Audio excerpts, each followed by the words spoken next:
네, 시청자 여러분 안녕하세요. 여러분 개개인에게 꼭 맞는 재테크 정보를 전해드리는 재테크 1번지 진행의 박보경입니다. 여러분은 좋은 습관 갖고 계시나요? 생각해봤는데 나는 이렇다 할 습관이 없으시다면 이참에 저희 방송 보시면서 정말 좋은 재테크 습관을 한번 키워보시면 어떨까 싶습니다. 오늘은요, 금융재테크와 관련한 얘기를 나눠보는 시간입니다. 함께 하실 분, 정상욱 소장님 나오셨습니다. 안녕하세요. 네, 안녕하십니까. 반갑습니다. 네. 시청자 여러분 안녕하십니까. 전 국민이 행복한 부자가 될 수 있도록 일신의신하고 있는 한국재무관리연구소 정상욱 소장입니다. 서두에 아나운서님께서 말씀하셨던 것처럼 몸에 배인 습관 한 가지를 바꾸기란 참 어려운 것 같습니다. 저희 재테크 1번지 시청자분들께서도 잘 알고 계실 텐데요. 자, 돈을 아는 좋은 습관 재테크 1번지 지금부터 시작해 보도록 하겠습니다. 기대하겠습니다. 이제 방송 시작되기 전에 저희 이제 제작진들이 우리 정상욱 소장님이 그렇게 방송을 잘하신다고 아이고야. 제가 마주치는 분들마다 그 얘기를 하시는데 큰일 났네요. 얘기 들어보니까 왜 그런 소문이 났었는지 알 수 있을 것 같습니다. 오늘 정상욱 소장님의 맹활약을 기대를 해보면서요. 방송 보시면서 금융재테크와 관련해서 상담 원하시는 분들 전화 문자 주시기 바랍니다. 서울 전화 3424-0719 열어뒀고요. 문자는 797-8100번으로 보내주시면 되겠습니다. 자, 그러면 시작을 할 텐데 오늘 재테크 핫 이슈는 어떤 주제인지 궁금합니다. 네. 오늘 핫 이슈 소개해드리기 전에 제가 네. 박보경 아나운서님께 한 가지 좀 질문을 드리고 시작을 하겠습니다. 네. 이제 곧 있으면 아쉽게도 한 살을 더 먹어야 하는데요. 오, 네. 이때쯤 어떤 그 일들이 한 살을 더 먹어야 되는구나 이런 것들을 느끼세요, 아나운서님은? 한 살 더 먹으면 이제 20몇 살이지? 왜 보통 이제 이맘때 되면 이제 연말 시상식들 하잖아요. 네네네. 연기 대상, 가요 대상 이런 거 이제 한 해를 정리하는 시상식들 보면 한 해가 가는구나 이런 생각을 하게 되긴 하더라고요. 아, 그렇구나. 저도 이제 곧 있으면 이제 한 살을 더 먹어서 같은 20대가 될 것 그렇네. 같은데요. 우선 저 같은 경우에는 각종 증권사에서 이제 쏟아져 나오는 다음의 전망 리포트들을 볼 때 한 살을 또 더 먹어야 되는구나라고 느끼기도 하고요. 네. 요맘때쯤이면 어딜 가나 울려 퍼지는 캐럴들 자주 들으시죠? 그렇죠. 그리고 마지막으로 각 언론에 특히나 9시 뉴스라든지 녹색창에 보면 쏟아져 나오는 연말정산에 대한 기사들이 나올 때가 그렇죠. 곧 있으면 한 살 또 더 먹어야 되는구나 이렇게 생각을 하는데요. 네. 그래서 오늘 재테크 핫 이슈 시간에는 각종 공제를 받을 수 있는 많은 혜택들 중에서 일반인들 분께서 많이 모르시는 그 중요한 팁을 한 가지 좀 알려드리려고 합니다. 아하. 바로 월세 세액 공제 방법과 그 조건에 대해서 좀 알려드리도록 하겠습니다. 연말 정산. 네. 이맘때가 되면은 올해는 얼마 돌려받을 수 있을까 이런 기대 갖고 계시는 분들도 있는데 그러면 어떤 분들이 대상이 되고 어느 정도로 돌려받을 수 있는지 알아봐야 될 것 같아요. 네, 그렇죠. 일단 그 대상 조건은 무주택자 또는 국민주택 이하의 주택을 살고 있거나 근로소득자 그 총급여가 7천만 원 이하에 해당되시는 분들이 여기에 해당이 될 것 같고요. 네. 종합소득 신고자는 종합소득액 6천만 원 이하의 분들이 해당이 된다라고 보시면 될 것 같습니다. 또 총 그 주거용 오피스텔도 포함이 되니까 이 부분도 좀 참조를 하시면 좋겠고요. 네. 또한 월세 금액의 10%까지 세액 공제를 받을 수 있는데요. 최대 금액은 75만 원까지 받을 수 있다는 점 참조를 하시면 좋겠습니다. 네. 근데 여기서 한 가지 좀 조심하셔야 될 점은요. 부양가족 명의 계약은 대상에서 제외가 된다는 점 좀 반드시 기억을 하시는 게 좋겠습니다. 근데 보통 그 월세 사시는 분들은 왜 집주인이 싫어할까봐 아니면은 이제 회사에 알려지는 게 조금 싫어서 좀 그냥 조용조용 넘어가는 분들도 많으실 것 같거든요. 이런 경우는 이제 어떻게 될까요? 결론부터 말씀드리면 일단은 그런 분들도 받을 수가 있습니다. 그래서 너무 걱정 안 하셔도 될 것 같고요. 네. 우선 그 집주인한테 아쉬운 소리도 하기 싫고 이래가지고 이제 좀 알리지 않으신 분들은 네. 납세자 연맹을 좀 활용하시는 게 좋겠는데요. 납세자 연맹을 활용해서 5년 이내에 경정 청구라는 방법으로 돌려받을 수가 있고요. 이때 준비하셔야 되는 서류가 3가지 정도가 있는데요. 임대차 계약서 사본, 그다음에 주민등록 등본, 그리고 통장 사본 이렇게 3가지를 준비하시면 경정 청구를 통해서 돌려받을 수 있다라는 점 반드시 좀 기억을 하시고 꼭 돌려받으시길 바라겠습니다. 경정 청구요? 네. 이 경정 청구라는 게 어떤 거예요? 경쟁 청구라는 건 뭐냐면요. 납세 의무자가 보정기간 뭐 이렇게 예를 들어서 3개월 경과해서 과다 납부한 세액을 바로잡을 것을 요청하면서 그 납세 신고를 한 날부터 5년 이내에 대통령령이 정하는 바에 따라서 세관장한테 청구를 해서 다시 뭐 돌려받거나 뭐 더 내는 것들을 다시 뭐 조금 이렇게 환급받거나 이런 방법이라고 보시면 되겠네요. 아, 사실 왜 그동안 이 방법을 모르셔서 공제 못 받으신 시청자분들께서는 뭐 지금이라도 신청을 하셔서 환급 받을 수 있는 그런 좋은 내용이고요. 혹시 이제 그 월세 세액 공제 대상이 안 되시는 분들은 다른 방법으로는 뭐 환급 받을 수 있는 그런 통로는 없을까요? 네, 좋은 질문 해주셨는데요. 네. 다른 공제가 더 가능합니다. 이 가능해요? 부분은 정말 네. 알고 계시는 분들이 많지 않으실 것이라고 생각을 하는데요. 바로 현금 영수증 공제가 가능합니다. 현금 영수증은 다들 알고 계시는 것처럼 30%가 공제되니까 꽤나 많은 금액이 공제된다라는 거 다들 알고 계시죠? 근데 이 월세 세액 공제를 못 받으셨다 하시더라도 이 현금 영수증 공제가 바로 가능하니까 요 점 또한 참조하시는 게 좋겠습니다. 현금 영수증 발급은 그럼 어떻게 하는 거예요? 네, 너무 소소한 발급은 걸 다 그쵸. 여쭤보나? 네, 발급 또한 가능한데요. 국세청 그 현금 영수증 서비스 홈페이지를 활용하시면 충분히 발급 받으실 수 있고요. 이때도 마찬가지 서두에 안내드렸던 세 가지 준비 서류들 임대차 계약서 사본, 그다음에 주민등록증 등본, 통장 사본 이렇게 준비하셔가지고 발급 받으시면 되겠습니다. 이 현금 영수증은 소득 공제 효과가 아주 크기 때문에 이런 뭐 서류들 꼭 챙기셔서 요 혜택 받아보셨으면 좋겠고 현금 영수증 제도 역시도 주인의 동의가 필요한 건가요? 동의가 필요하다면 저 같아도 안 받을 것 같아요. 없이도 할 수 있군요. 네네네. 필요하지 않다라고 기억을 하시는 게 좋겠고요. 다만 세입자로 왠지 모르게 좀 찜찜하다 이런 기분이 있으시다면 마찬가지로 그 집에서 이사 간 다음에 5년 내까지 신청을 하시면 동일한 방법으로 혜택을 받으실 수 있다는 점 또한 기억을 해두시는 게 좋겠네요. 네, 정말 오늘 내용을 정리를 해보고 나니까 한 해가 가는구나라는, 한 해가 마무리되는구나라는 이런 느낌을 받게 됩니다. 오늘은 연말정산과 관련해서 각종 공제를 통한 많은 혜택 중에서 월세와 관련한 공제에 대한 얘기 나눠봤습니다. 많은 도움이 되셨기를 바라고요. 오늘은 목요일이죠. 금융재테크와 관련한 얘기를 나누는 시간, 서울전화 3424-0719, 문자는 797-8100번으로 보내주시면 뭐 저축이나 절세 방안 또 금융 상품에 관한 다양한 궁금증 해결해 보실 수가 있겠습니다. 여러분은 지금 재테크 1번지 함께하고 계십니다.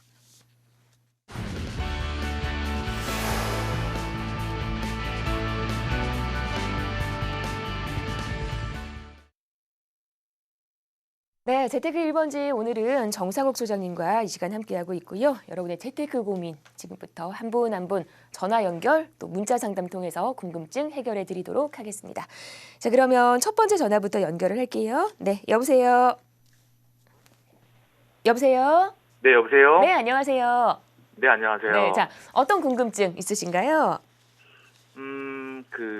제가 얼마 전에 네, 그 뉴스테이라고 하는 그 주택에 대해서 좀 기사를 봤었는데 예. 이 내용이 정확히 지금 어떤 건지 좀 궁금해서 연락을 좀 드렸습니다. 네, 뉴스테이와 관련해서 저도 얼마 전에 기사가 나왔던 걸 좀 유심히 봤던 기억이 있는데 아마도 같은 기사를 보지 않았나 싶기도 하고요. 우리 정상욱 선생님 연결해 드릴 테니까 궁금증 해결해 보시기 바랍니다. 네. 네, 시청자님 안녕하십니까? 네, 안녕하세요. 네네, 방금 궁금하신 거 제가 옆에서 잘 들었는데요. 뉴스테이에 대해서 궁금하시다라고 좀 말씀을 해주신 것 같은데 맞으신가요? 네, 맞습니다. 네, 그렇죠. 요즘 뭐 최근에 전세값이 난리도 아니었죠. 그죠? 이제 일부 지역에서는 주택가액의 뭐 80%, 90%까지 이제 해당이 된다라고 하니까 정말 큰 문제 중에 한 가지일 거라고 보는데요. 전세에 살다 보면 2년에 한 번씩 이렇게 보증금을 확 올려줘야 하거나 그게 여의치 않을 경우에 2년에 한 번씩 이제 이사를 해야 되는 번거로움이 있지요. 그래서 정부에서는 주거에 대한 안정성을 좀 높이기 위해서 만들어낸 정책이 뉴스테이라고 보시면 되고, 즉 기업형 임대주택 제도라고 하는 이 정책을 이번에 내놓게 된 것입니다. 그죠? 네, 그런데 그렇게 하면 그 네. 집 주인은 누가 되는 건가요? 집주인이요. 그죠? 네. 집주인이라고 할 수 있는 사람이 누가 될까요? 임대인이 기업형 임대주택이니까 기업인, 즉 민간 기업이 임대인이 된다라고 보시면 될 것 같고요. 전세가 아닌 일부의 보증금과 월세로 임대료를 지불하는 형식으로 책정이 된 정책이라고 보시면 될 것 같습니다.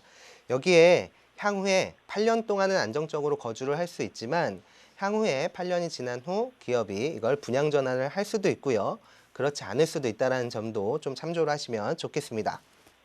뭐 제가 알고 있기로는 그 민간 건설사에서 이렇게 분양하는 뭐 임대주택이라는 것도 있고 네, 또 뭐 여러 가지 이렇게 공공 임대 뭐 이런 것도 있지 않습니까? 네네네. 그렇다고 하면 이런 것과 그 뉴스테이는 어떤 그런 차이가 좀 있는 건가요?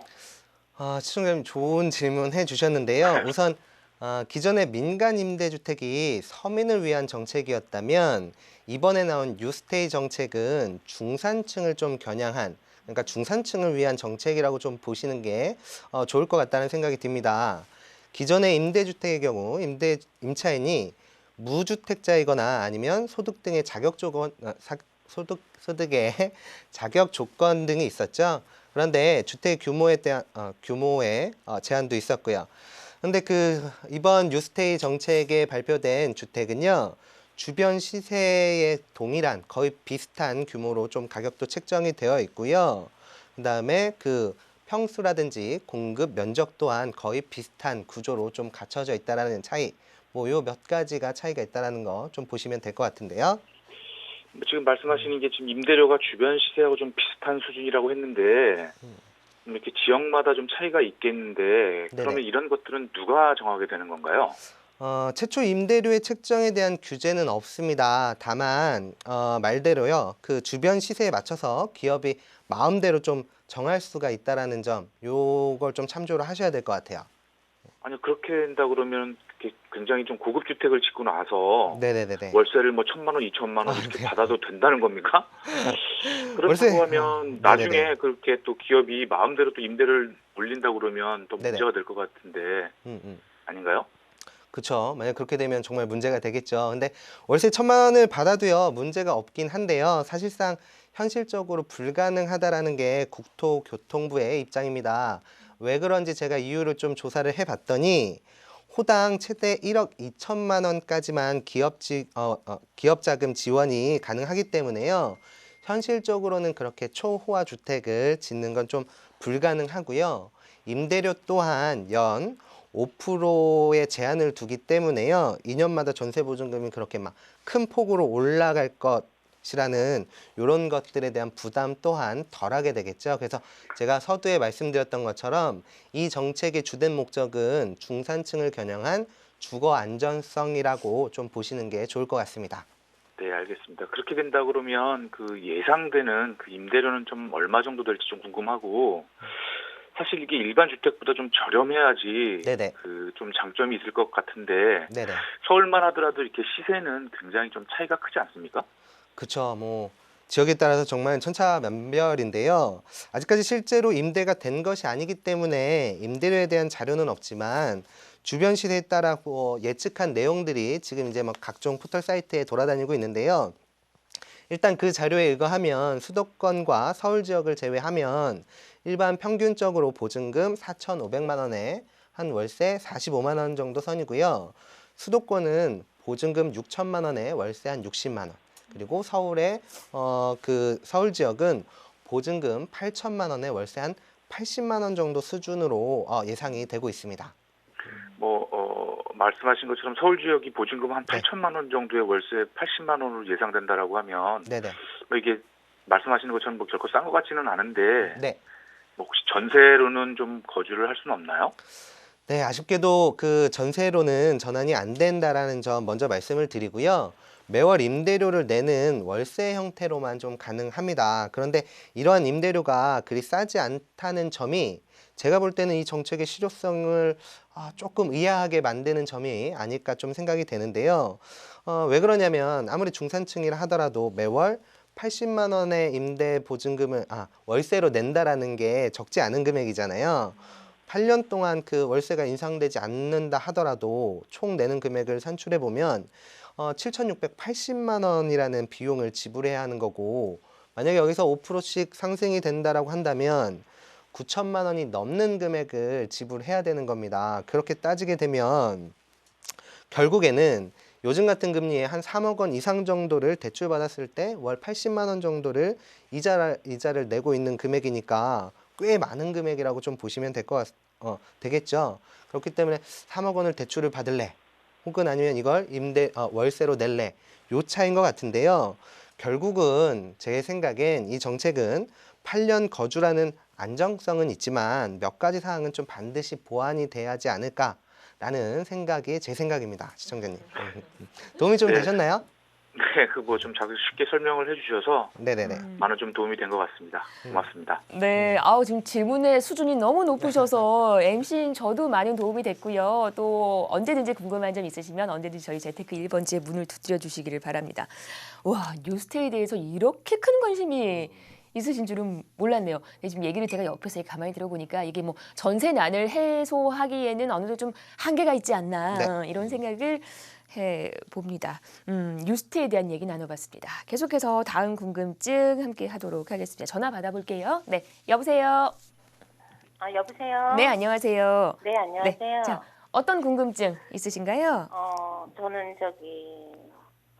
보험 때문에 그러는데 40대 지금 후반이거든요. 네, 후반인데 옛날에 보험을 가입을 했어요. 예, 근데 월 30만 원씩 지금 한 5년 정도 됐는데 네.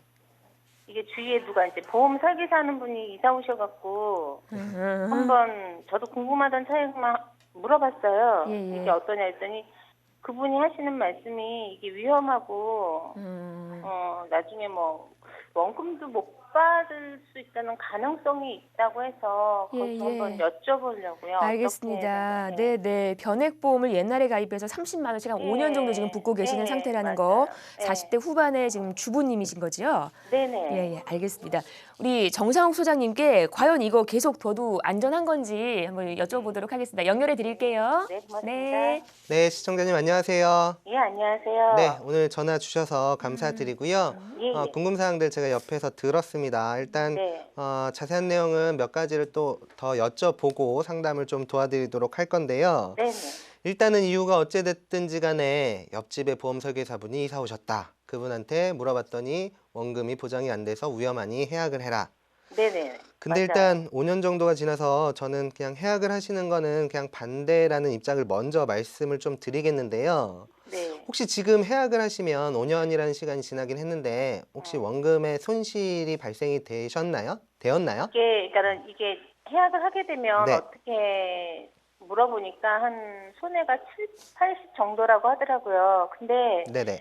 뭐 그게 그렇게 제가 생각할 때는 그게 큰 돈이 아니라고 생각을 해서 시청자님 굉장히 지금, 돈이 많으신 분 해약을 같습니다. 할까 고민을 지금 하고 있던 차에 이게 네. 잘 됐다 싶어서 여쭤보는 거거든요. 그러셨구나. 네. 지금 당장 손해를 보는 것 때문에 해약을 좀 하지 마셔라. 뭐 요런 말씀은 아닌데요. 네. 혹시 제가 이건 그냥 높아심에 질문을 드리는 건데요. 그분이 이거 해약하고 뭐 새로운 걸 가입해라. 뭐 이런 말씀은 혹시 안 하셨나요? 네, 했어요. 그러셨어요? 네, 저기 은행보다 무슨 복리가 좀 높다고, 뭐 은행에서 주는 그 적금 있잖아요. 네네네네. 그거보다 한 2배는 될 거라고 해서 아이고야. 이걸 어떻게 해야 되나 해서 그래서 제가 지금 제가 좀 돈의 여유가 좀 있어갖고요. 한 50만 원짜리로 가입을 하려고 하거든요. 그러셨어요? 네. 그러면 제 생각에는 잘은 모르겠지만 공시이율 상품을 권유 받으셨던 것 같은데요. 네네. 일단은 맞아요. 제가 서두에 말씀드렸던 것처럼 해약하시는 걸 일단 좀 반대를 드리고 그 이유를 제가 지금부터 설명을 해드릴 테니까 시청자분 좀 잘 들어보세요. 예, 자세히 좀 알려주세요. 일단 서두에 말씀하셨던 것처럼 그 여시까지 내셨던 기간이 있지 않습니까? 저한테 네. 말씀하시는 게 5년 정도를 내셨다라고 말씀을 해주셨는데요. 예, 5년 조금 넘었어요. 네, 보험 상품은 특히나 뭐 변액 상품 같은 경우에는 네. 일단 최소로 의무 납입 기간이 12년으로 책정이 되어 있고요. 네. 그 이후에는 이제 좀 자유롭게 낼 수 있는 이렇게 납입의 유연성이 있는 상품입니다. 그런데 예. 지금 새로운 보험을 그분의 말처럼 이걸 해약하고 새로운 보험을 또 가입을 하게 되면 네. 그동안 5년이라는 시간을 또 버리게 되는 거죠. 그렇게 되면 지금 40대 후반이라고 말씀을 하셨는데 네. 앞으로 10년, 20년 이 기간 동안 또 보험료를 또 내셔야 돼요. 물론 이건 저축보험이기 그게 때문에 10년, 20년 그렇게 해서 부과해야 되는 건가요? 그렇죠, 그렇죠. 저축보험이기 때문에 뭐 네. 모여진 돈이 물론 다 시청자분을 위해서 쓰이겠지만 제 생각에는 기간에 대한 그 손해가 조금 크다. 그리고 두 번째는 네. 보험사에서 가져가는 사업비라는 수수료의 항목이 있습니다. 그러면 그동안 5년 동안 내는 사업비를 시청자분 입장에서는 새로운 걸 가입하게 되면 5년을 또 내셔야 돼요. 그러면 5년을 이중으로 더 내야 된다는 거죠? 그렇죠, 그렇죠.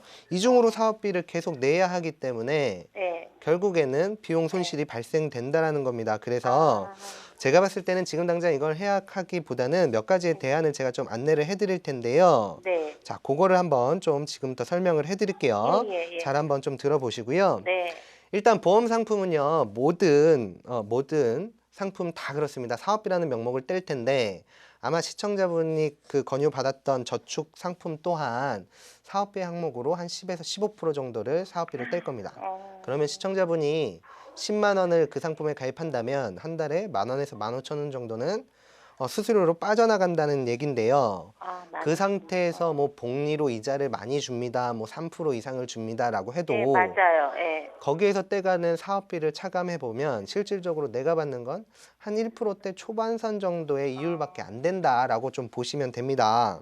네. 그래서 제 생각에는 네. 그런 일들을 계속 반복적으로 하기보다는 지금의 네. 상품을 좀 효과적으로 좀 이어가시는 게 좀 좋을 것 같고요.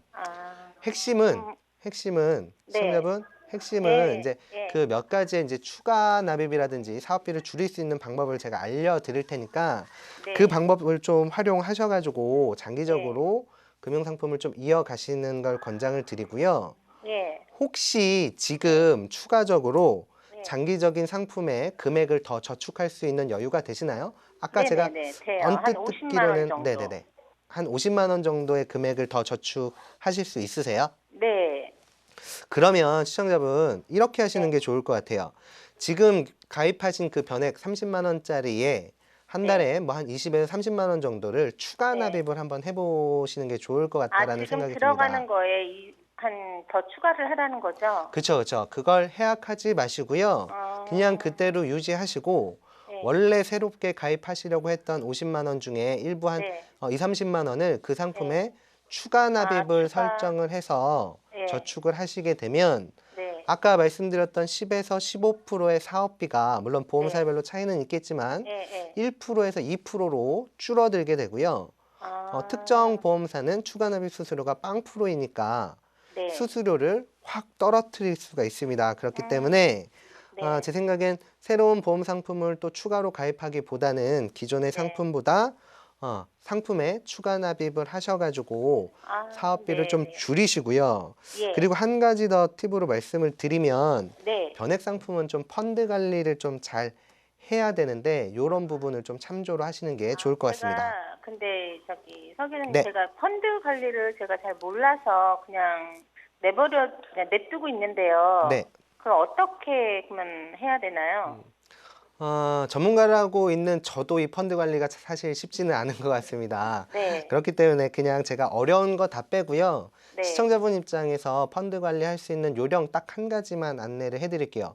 네. 일일이 뭐 주식, 뭐 시장을 체크하고 이런 거 못합니다. 일반인 분들이. 근데 네, 한 맞아요. 가지는 하실 수 있으실 것 같아요.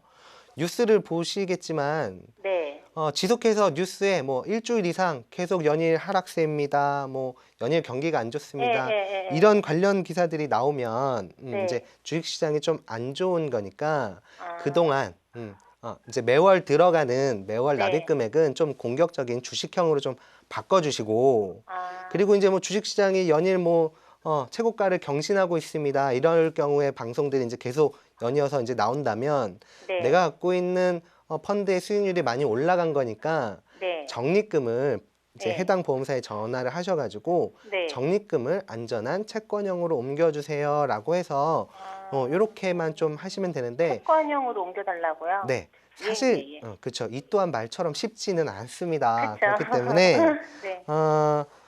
아까 그 서두에 아나운서님께서 말씀하셨던 것처럼 그 좋은 네. 습관 한 가지를 좀 가지셔야 될 것 같아요. 그건 바로 재테크 1번지를 꾸준히 시청을 하시면서 네. 좋은 정보를 좀 얻어 가시는 것 또한 방법 중에 한 가지가 아닐까라고 생각이 드네요. 네네. 너무 고맙습니다. 너무 잘 들었어요. 참고가 네. 너무 많이 됐습니다.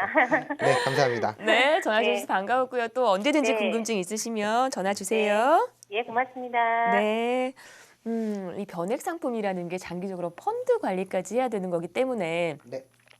저같이 이제 일반인들, 뭐 주부님들, 그러니까 일반인들이 하시기에는 조금 어려움이 있을 것 같고 가까운 이런 그 재무 상담사를 옆에 두는 것도 큰 도움이 될 것 같아요. 저는 어쨌거나 우리 정 소장님이 옆에 계셔서 든든하다라는 거 아이고야, 이 감사합니다. 말씀을 드리면서 이번에는 797에 8100번으로 들어오고 있는 문자 한번 확인을 해보도록 하겠습니다. 실시간 문자 0554님, 자동차 보험 가입 시 할인 혜택들을 알려주십시오라고 문자를 주셨는데 저도 이제 1년에 한 번씩 자동차 보험 가입을 하는데 저는 그냥 계속 그냥 들었던데 또 들고 또 들고 약간 이런 식이긴 하거든요. 뭐 그쵸. 혜택들이 있나 봐요. 네네네. 제가 한 5가지 정도를 알려드릴 텐데요. 우리 박 아나운서님도 이걸 좀 참조하셔가지고 내년 네. 자동차 보험 가입하실 때 좀 도움을 받으시길 바랍니다. 받아 적겠습니다. 그러겠습니다. 네. 자, 일단 첫 번째로는요. 보험사별로 이상하게 제 차는 똑같은데요. 보험사별로 책정하는 보험료가요. 다 틀립니다. 참 희한하죠. 그건 이제 보험사에서 책정하는 위험률이라든지 뭐 여러 가지 지표들이 다르기 때문인데요. 이걸 한눈에 볼 수 있는 방법이 있습니다. 어디서 볼 수 있냐면요. 자동차 보험 만기 30일 전에 이내에 손해보험협회에 자동차 보험료 비교 시스템에 들어가시면 되는데요. 자신의 공인인증서만 있으면 되니까 되게 어렵지 않죠. 손쉽게 들어가서 딱 비교를 해보면 A부터 Z까지의 보험회사별로 내 차에 매겨지는 자동차 보험료를 한눈에 비교할 수 있습니다. 거기에서 가장 싼 보험사를 선택을 하면 조금이라도 금액을 줄일 수 있겠죠. 자, 그리고 두 번째 방법을 좀 안내해 드릴 텐데요. 다이렉트 보험을 활용해서 자동차 보험을 가입하는 겁니다. 사실 다이렉트 보험이 이제 시행된 지 몇 년 됐는데요. 시장 규모가 매년 월등하게 올라가고 있는 이유는 바로 수수료 때문인 것 같습니다. 설계사에게 지급되는 수수료가 약 8에서 한 15%인데요. 이 수수료가 절감이 되는 게 다이렉트 보험입니다. 그렇기 때문에 다이렉트 자동차 보험을 활용하게 되면 기존의 보험회사의 자동차 보험보다 적게는 뭐 5%, 많게는 20%까지 보험료를 줄일 수 있다라는 점도 좀 기억을 해두시는 게 좋겠고요. 네. 세 번째 방법은 블랙박스의 장착 여부입니다. 뭐 사고 났을 때 큰 도움이 되는 이 블랙박스는 사고가 난 후에도 도움이 되지만 자동차 보험을 가입할 때 또 할인 혜택을 받을 수 있다는 점 기억을 해두시면 좋겠고요. 2009년부터 블랙박스 장착 차량에 한 5% 정도, 3에서 5% 정도의 할인 혜택을 적용을 해주니까 이 또한 좀 참조를 하시면 좋을 것 같습니다. 자, 네 번째 방법은 내가 운행하는 그 자동차가 연간 주행거리가 좀 짧다라고 생각이 되면 그 마일리지 특약을 좀 선택을 하셔가지고 할인을 받으시는 게 좋을 것 같습니다. 물론 이것도 이제 보험사마다 책정해 놓은 키로수가 좀 다르기 때문에 부합되는 키로수가 맞는지 요걸 좀 꼼꼼히 체크를 한번 해봐야 되겠는데요. 예를 들면 나는 한 1년에 7,000km 이상을 안 탄다 라고 하면 보험사에 이제 나는 7,000km 미만으로 차를 타니까 할인 특약을 설정해 주세요 라고 요구할 수 있고요. 이 특약을 설정하게 되면 그리고 설정을 해놓고 1년 후에 7,000km가 안 됐다라는 걸 증빙만 하게 되면 보험사에 따라서 선 할인을 적용을 해주기도 하고 후 할인을 적용을 해주기도 하니까 요 또한 좀 참조를 해보시는 게 좋을 것 같고요. 마지막으로 기타 뭐 다른 할인 제도를 좀 살펴보면 에어백이나 ABS 혹은 도난 그 방지 장치가 있는 차량 또한 할인 혜택을 좀 받을 수 있고요. 에어백 같은 경우 운전석이나 조수석 외에 뒷좌석까지 다 있는 차량은 할인 혜택이 조금 더 크다라는 점 또한 좀 기억을 해두시는 게 좋겠네요. 그리고 한 가지 더 알려드릴 게 있는데요. 특정 요일에 만약에 운행을 안 하신다면 승용차 요일 특약이라는 게 있습니다. 저도 이거는 이번에 이제 좀 새롭게 안 사실인데요. 요 특약을 활용을 하면 8% 정도의 할인 혜택을 받으실 수 있다라는 점, 요거 좀 반드시 기억을 하시는 게 좋겠는데요. 단, 요 할인 혜택과 제가 좀 전에 설명해드린 그 연간 주행 거리에 대한 할인 혜택 동시에는 안 되니까 둘 중에 유리한 걸 활용하셔가지고 좀 설정을 하시면 이 5가지 정도로만 다 해도 내가 1년에 자동차 보험을 한 100만 원을 내고 있다. 이 5개 혜택을 다 받는다. 그러면 제가 얼뜻 산출해 보니까 한 최소 15%에서 많게는 30% 정도의 자동차 보험을 줄일 수 있습니다. 보험료를. 그러니까 꽤나 많은 금액을 줄일 수 있는 거죠. 그래서 시청자 여러분들께서도 그리고 문의 주신 분도 요 점 참조를 하시면 좋겠습니다. 아니 왜 난 이렇게 계속해서 이 보험료가 남들과 비해서 높나 항상 생각했었거든요. 네네. 얘기를 들어보니까 이런 혜택들을 잘만 챙긴다면 훨씬 저렴하게 자동차 보험을 이용할 수 있을 것 같습니다. 재테크의 모든 것을 함께하는 재테크 1번지 전화 문자 참여 가능합니다. 3414-0719 문자는 797-8100번으로 전화 주시면 되겠습니다.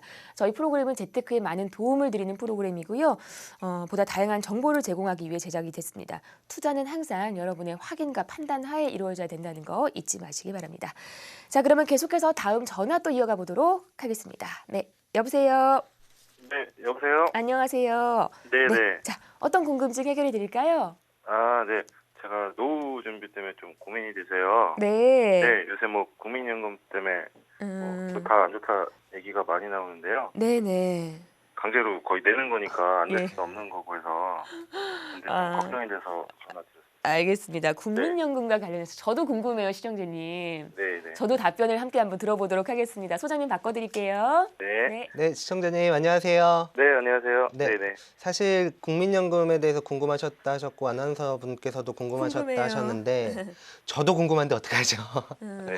참 큰일입니다. 얼마 전에 또 그 국민연금의 기사가 2060년도 해서 완전 고갈된다라는 기사가 또 굉장히 이슈화가 됐었던 것 같은데요. 사실 여기저기 말이 정말 많습니다. 근데 제 생각에는 가장 기본적인 연금이 국민연금이라고 생각을 하고요. 그리고 실제로 운영 수익률 측면에서도 제 생각이지만 상당히 훌륭하다라고 저는 생각을 합니다. 만약에 그 국민연금의 재정 사항이 악화돼서 지금의 예상되는 수급액보다 절반이 깎인다 하더라도 일반적으로 웬만한 개인연금보다 받을 수 있는 금액이 더 많다라는 거 저는 이렇게 생각을 하거든요. 그래서 특히나 뭐 사업이나 뭐 투자의 불확실성에 비해서 국민연금이 훨씬 더 안정적이라고 좀 보시면 될 것 같고요. 그리고 노후 준비의 기본은 국민연금이라고 생각을 좀 하시는 게 속 편하실 겁니다. 혹시 부인 되시는 분이 국민연금을 가입하셨나요? 아니, 근데 어디서 듣기로는 네. 부부가 다 가입하면 다 못 받는다는 얘기를 들어서요. 아, 그러셨구나. 일단 결론부터 말씀드리면 잘못된 정보고요. 네. 혹시 배우자분이 주부셔가지고 국민연금을 가입을 안 하셨다면 이번에 좀 최소 가입 금액이 89,100원 정도니까 가입을 하시는 것도 좀 방법 중에 한 가지라고 보실 수 있습니다. 제가 조금 전에 시청자분 말씀하셨던 거에 답을 좀 드리면 두 분이 모두 가입하시는 경우에 나중에 이제 한 분이 돌아가시는 경우 요때 받을 수 있는 게 유족연금에 대해서 한쪽의 연금을 포기해야 되거나 불이익이 있는 건 현행법상 사실입니다. 그런다 하더라도 생전에 받는 금액이 일반 개인 연금보다는 훨씬 더 많은 금액을 받을 수 있기 때문에 제 개인적인 생각엔 국민연금을 가입하시는 걸 권장드리고 싶습니다. 그러면 저희 네, 와이프가 한 10만 원 정도를 국민연금에 넣으면 네. 나중에 연금으로 어느 정도 가능한 거? 배우자분의 지금 나이가 어떻게 되시죠? 36이요. 정확한 건 국민연금관리공단에 좀 들어가셔가지고 예상 시뮬레이션을 한번 해보시는 게 가장 정확할 거라고 좀 보면 되겠고요. 네. 60세까지 그냥 꾸준하게 납입하신다면 대략 한 40만 원 정도 수령할 수 있는 금액이 될 텐데요. 이 금액이 전년 대비 물가 상승률을 반영을 해서 매년 받게 되기 때문에 현재 40만 원에 대한 가치를 그 당시에도 계속 보존해서 받을 수 있는 금액이 된다라고 보면 됩니다. 단순히 생각해도 내가 낸 돈 10만 원에 비해서 4배를 더 받는 거니까 굉장히 좋은 거 아닌가요? 그죠? 네. 65세 때부터 받는 건 좀 늦지 않나 싶어서요. 그쵸.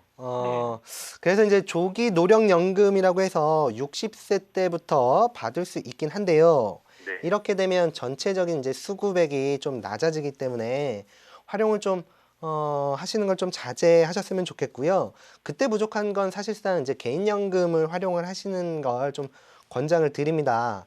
연말정산이나 뭐 그 종합소득 신고를 하시면 공제받는 게 별로 없으시잖아요. 일반 분들이. 네네. 그죠? 그래서 연금저축을 가입 안 하셨다면 공제도 받고 나중에 연금도 받을 수 있는 이 연금저축을 좀 활용하시는 게 좋을 것 같다라는 생각이 들고요. 네. 이 연금저축을 활용하게 되면 55세부터 수령이 가능하니 65세 받기 전까지의 10년 동안 요 개인연금을 활용하는 방법, 좋은 방법이라고 저는 생각을 합니다. 네. 그럼 연금저축은 저희 네. 집사람 명의로 해야 되나요? 배우자분이 주부시기 때문에요. 네. 그렇게 되면 세액공제를 받으실 수가 없으니까요. 네. 세액공제를 받으시려면 시청자분 본인 명의로 좀 가입을 하셔야 하고요. 연간 400만 원 한도로 공제가 되니까 이 네. 금액 내에서 정하셔서 설정을 하시면 되고요. 설정할 수 있는 방법은 3가지가 있습니다. 은행에서 가입할 수 있는 연금저축 신탁, 보험사에서 가입할 수 있는 연금저축 펀드, 그다음에 보험사에서 가입할 수 있는 연금저축 보험, 이렇게 3가지로 선택을 할 수 있으니까 적정하게 활용을 하시면 되겠네요. 알겠습니다. 네, 뭐 몇 가지 알려드렸으니까 그거 한번 잘 차근차근 살펴보시고 또 언제든지 궁금증 있으면 전화 주시기 바랍니다. 네, 덕분에 저도 국민연금에 대해서 잘 알 수 있는 시간이었고 말이 많아요, 국민연금이. 그쵸. 이걸 내야 되냐 말아야 되느냐. 하지만 뭐 최소한의 금액이라도 내놓으면 좋다는 얘기들을 하시더라고요. 네. 저의 경우 잠깐 말씀드리면 정말 말도 많고 뭐 그런데요. 저는 이제 그 근로소득자가 아니기 때문에 지역가입자로 이제 국민연금을 가입하는데요. 네. 사실 개인연금이 있음에도 불구하고 최대 금액인 30만 원이 넘는 금액을 내고 있습니다. 나중에 못 받으면 어떡하죠, 저도? 근데 이런 걱정을 하긴 하는데 네. 가장 기본이 되는 나라의 연금 제도이기 때문에 충분히 활용해도 괜찮다라고 저는 생각을 합니다. 전 이 나라를 믿습니다. 자, 그러면 계속해서 이번에는 문자 한번 보라고 하시네요. 문자창 확인하겠습니다. 5585님, 주택연금 가입 후 집값이 떨어지면 연금액도 줄어드나요? 라고 문자를 주시죠. 정말 다양한 문자들이 도착을 하네요. 네네네. 어때요? 아이고. 집값 떨어질 것도 걱정하시죠? 그렇죠. 오르면 걱정은 안 되겠네요. 그죠? 결론부터 말씀을 드리면요. 크게 걱정하지 않으셔도 될 것 같습니다. 주택연금은요. 가입 시 최초에 결정된 연금을 죽을 때까지 받을 수 있기 때문에요. 걱정 안 하셔도 되고요. 사전에 약속된 기간 동안 계속해서 준다라는 점, 요거 좀 기억을 해두시는 게 좋겠네요. 다만 주택 가격이 하락할 것에 이제 대비해서요. 주택금융공사에서 손실이 커질 것에 대비해서 일정의 보증료, 즉 잔액 대비해서 한 0.5% 정도를 매년 납부해야 되는 제도가 있습니다. 그러니까 이제 하락한 거에 대비해서 요걸 걷어서 다시 연금으로 준다. 뭐 이런 제도라고 좀 보시면 될 것 같고요. 그리고 또 한 가지 기억해 두셔야 될 건 5억 이하의 주택을 맡긴 가입자에게는 재산세를 무려 매년 25%씩이나 감면을 해주고 있으니까 요 점 또한 기억을 해두시는 게 좋겠습니다. 그리고 참고로 한 가지를 더 말씀드리면 주택연금은 만 60세 이상으로 시가 한 9억 이하의 주택을 한 채 또한 보유주택 합산 가격이 9억 이하인 다주택 소유자인 경우에만 가입이 가능하다라는 점 좀 기억을 하시고요. 네. 연금 수령액은 가입자 나이와 주택 가격에 따라서 좀 차이가 난다라는 점 또한 좀 기억을 해두시는 게 좋겠습니다. 예상액은요, 손쉽게 확인할 수 있는데요. 한국주택금융공사 홈페이지에 들어가시면 내가 보유하고 있는 집, 그리고 이 집을 해서 연금을 얼마를 받을 수 있는지 세세하게 확인이 가능하니까 요 점 또한 좀 참조를 하시는 게 좋겠습니다.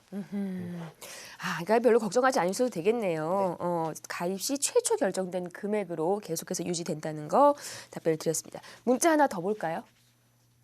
올해가 가기 전에 꼭 가입할 만한 금융상품이 있다면 추천해 주세요. 9011님이 보내주셨습니다. 어떤 거 있을까? 꼭 가입해야 할 주식도 아닌데 종목 시장도 아니고 그죠? 금융상품 올해가 가기 전에 꼭 가입해야 될 금융상품 어떤 게 있을까요? 당장 떠오르는 게 몇 가지가 있는데요. 네. 일단 그 농협이나 수협 그리고 신협이나 새마을금고에서 가입할 수 있는 조합원 저축, 그죠? 보통 일반적인 저축은 이자 소득세 15.4%를 떼는데요. 조합원 저축은 그 1.5%의 농어촌 특별세만 떼면 되니까 세금을 10% 이상을 줄일 수가 있잖아요. 네. 근데 이 조합원 저축이 올해 12월까지만 가입이 가능합니다. 내년부터는 없어지는 제도니까 네. 필요하신 분들은 서둘러서 올해까지 좀 가입을 하셨으면 좋겠고요. 네. 아울러 자금적으로 조금 여유가 있으신 분들은 연금저축도 좀 활용을 해보시는 게 좋겠습니다. 두 가지 말씀하셨어요, 네. 지금. 조합원 저축 그리고 뭐 연금 저축 이 네네네. 정도 좀 더 깊게 상담 원하시면은 전화 주시면 되겠고요. 우리 전화 한 통 더 받아볼 수 있을 것 같거든요. 3444-0719 또 전화 상담 이어가 보도록 하겠습니다. 네, 여보세요. 네, 여보세요? 네, 안녕하세요. 네, 자 어떤 궁금증, 어떤 상담 필요하신가요?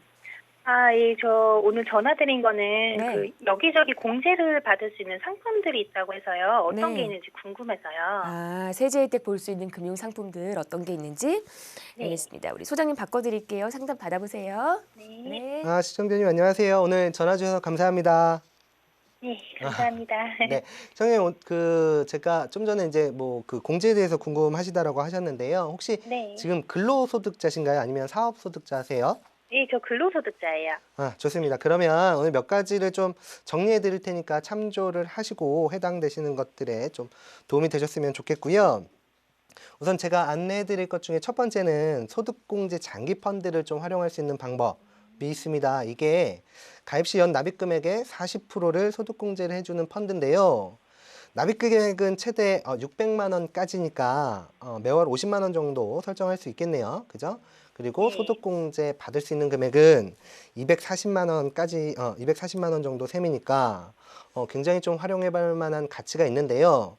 단 좀 몇 가지 제한 사항이 있습니다.